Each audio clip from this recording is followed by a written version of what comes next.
देख रहे हो, क्या सोच रहे हो, हम जानते हैं इससे हमारे कर्म बनते हैं। लेकिन जब हम वही चीज़ को जब हम अपने फ़ोन पे स्क्रीन पे देख रहे हैं, या जो भी हम एक क्लिक कर रहे हैं, एक स्क्रॉल कर रहे हैं, उससे भी हम कहाँ कहाँ कैसे कैसे जाने अनजाने में जुड़ रहे हैं, ये सब बहुत ही सूक्ष्म तरीके से हम जानेंगे। इसका कारण खाली यही है समझना, कि हम ये जानते हैं कि आपका मेरा जो भी अध्यात्म जगत से जुड़ रहा है, या जो बापूजी के ज्ञान से जुड़ रहा है, जो किसी भी ज्ञान से जुड़ रहा है, उसका एक लक्ष्य होता है कि वो मोक्ष को प्राप्त हो, मुमुक्षु को प्राप्त हो, उसकी मुक्ति हो जाए।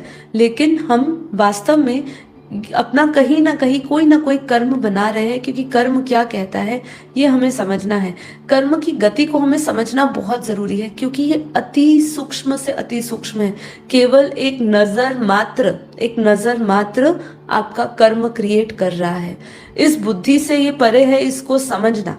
ये जो कर्म जो है, इस बुद्धि से भी इसको समझा नहीं जा सकता। ये इतना सूक्ष्म है, क्योंकि कर्म केवल अब क्रिया नहीं है, चेतना की गहराई में बोया हुआ एक बीज है, जो कब कहाँ कैसे बोया है, किस रूप में बोया है, और ये बाद में किस रूप में फल देगा, ये आपको पता ही नहीं है। जिसको आप कह देते हो मैंने तो अनजाने में ये कह दिया था, मैंने अनजाने में ये देख लिया था, चाहे वो अच्छा हो चाहे वो बुरा हो, आप अनजाने जाने में बहुत सारे कर्म बना रहे हैं। कई लोग ये सोचते हैं कि हम गुफाओं में बंद है, अपने घर में बंद है, हम किसी से मिलते नहीं हैं, हमने अपना सोशलाइजेशन बंद कर दिया है, मैं अपने सगे संबंधियों को भी नहीं मिलता।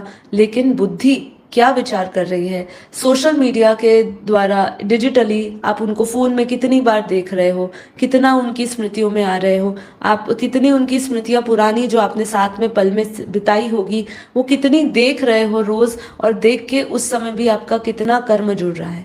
मतलब एक एक घड़ी आपको बहुत अटेंशन से जीना होता है। इसीलिए ये आध्यात्मिक जीवन जो है ना, इतना सरल नहीं होता है। इसकी जटिलता को अगर हम समझ जाए ना कर्मों की, तो फिर हमें तो लगे कि हम तो कैसे एक जेल में बंद हो गए, या अध्यात्म भी इतना आपको इतना कठिन लगने लगे ना, क्योंकि पल पल की अटेंशन इसमें चाहिए आपकी। क्योंकि आपको पल पल ये ध्यान रखना है कि मैं नया कर्म बंधन तो नहीं बना रहा, मैं कुछ नया विचार ऐसा तो नहीं कर रहा जो मुझे जोड़ देगा किसी के साथ। अब ये होता क्या है कि हमारे हर एक विचार, हर एक नजर से उठा हुआ संकल्प हमारे कारण शरीर, सूक्ष्म शरीर में रह रहा है, स्टोर हो रहा है।